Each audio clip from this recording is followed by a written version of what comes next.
उसके नियम का पहला अनुप्रयोग, एक समान आवेशित चालक तार के कारण किसी बिंदु पर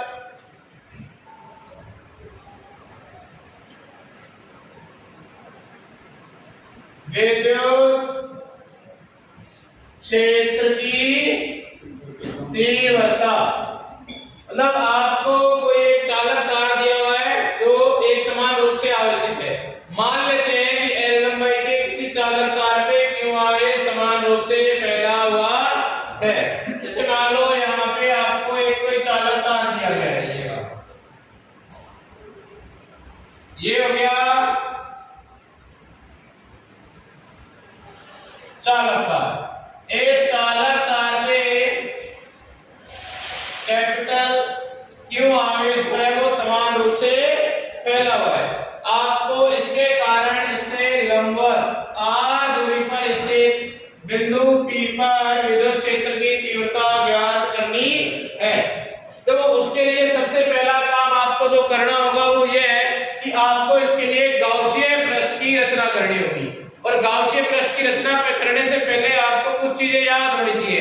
जैसे गाउसियन पृष्ठ जो है वो आवेश के चारों ओर सममित होना चाहिए, सिमेट्रिक होना चाहिए, ठीक है। गाउसियन पृष्ठ की सतह पर कोई आवेश नहीं होना चाहिए। गाउसियन पृष्ठ जो है वो पूरी तरह से बंद होना चाहिए। तो जब भी किसी तार वगैरह की बात करें तो इनके लिए गाउसियन पृष्ठ जो होता है वो होता है बेलर। क्या होता है? बेलर। तो अपन स्मॉल r त्रिज्या के बेलनाकार गाउसियन पृष्ठ की रचना कर लेते हैं इसके चारों तरफ। ये अपन ने मान लिया कि कोई स्मॉल r त्रिज्या का बेलनाकार गाउसियन पृष्ठ है, ठीक है। इस गाउसियन पृष्ठ में देखो कितने क्षेत्रफल सदिश हो जाएंगे? 3 क्षेत्रफल सदिश हो जाएंगे। एक क्षेत्रफल सदिश इधर होगा जिसको कुछ a1 बोल दिया, एक क्षेत्रफल सदिश इधर होगा जिसको कुछ a2 बोल दिया, और एक क्षेत्रफल सदिश इधर होगा जिसको कुछ a3 बोल दिया, ठीक है। यहां से विद्युत क्षेत्र किधर होगा? देखो धनावेश से विद्युत क्षेत्र हमेशा बाहर की ओर होगा, तो विद्युत क्षेत्र या तो इधर हो सकता है या तो इधर। मतलब कुल मिलाकर विद्युत क्षेत्र की दिशा a3 के साथ होगी, a3 के समांतर होगी। a1 और a2 इन दोनों के लंबवत होगी, a1 और a2 के लंबवत और a3 की दिशा में होगी। अब अपन जानते हैं देखो विनोद, हम जानते हैं कि नथिंग इज साइलेंट। क्या जानते हैं? फाई बराबर ई ए कॉस थीटा। यहां से अगर आपको फाइनाइट निकालना है किस किस की वजह से मिलेगा?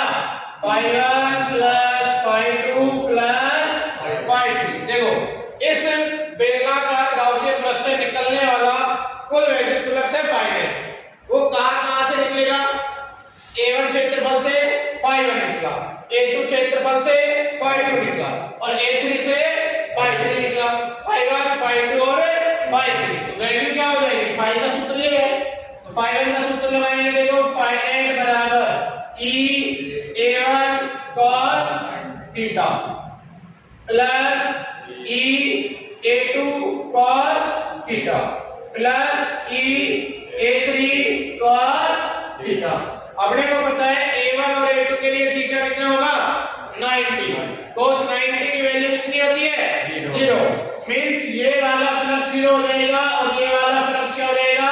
0। और यहाँ पे थीटा कितना हो जाएगा? 0 डिग्री। cos 0 की वैल्यू क्या होती है? ये। यानी कि आपको जो फाइनाइट मिलेगा इसकी वजह से मिलेगा e a3, ठीक है। a3 क्या होगा? बेलन का वक्र पृष्ठीय क्षेत्रफल क्या होता है? 2 पाई r l। 2 पाई r l, यहाँ पे h होता है बेलन में, लेकिन अपन ने तार की लंबाई ये वाली लंबाई कितनी मानी हुई है? l। अपन क्या लिखेंगे इसको? 2 पाई r l। यहाँ से फाइनाइट कितना मिला कुल मिला के? e into 2 पाई r l। ये हो गई समीकरण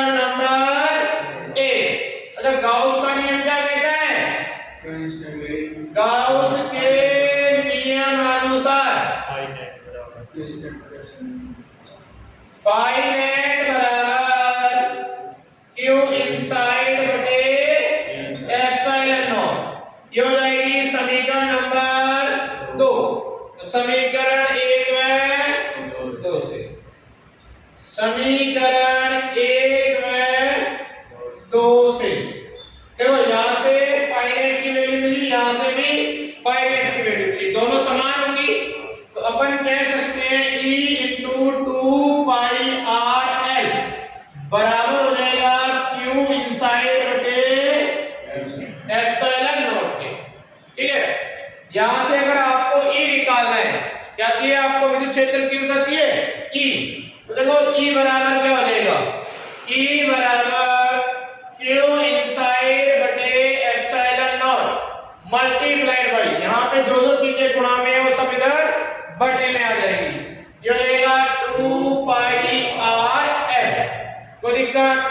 अच्छा, आप Q इनसाइड की जगह क्या लिख सकते हो?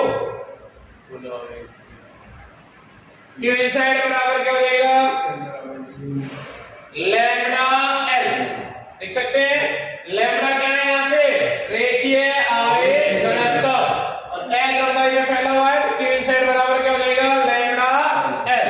देखो यहां से हो जाएगा E बराबर लैम्डा एल बटे epsilon not into 2 pi r L, L से एल कैंसिल हो जाएगा। E बराबर क्या हो जाएगा? Lambda upon 2 pi epsilon not r. देखो अगर मैं यहाँ पे ऊपर नीचे 2 से मल्टीप्लाई करता हूँ तो एक फायदा हो जाएगा, इसलिए कर रहे हैं। ऐसे अपन कोई काम नहीं करेंगे, दोनों साइड 2 से मल्टीप्लाई करूं कोई फर्क पड़ेगा? नहीं पड़ेगा। E बराबर क्या हो जाएगा?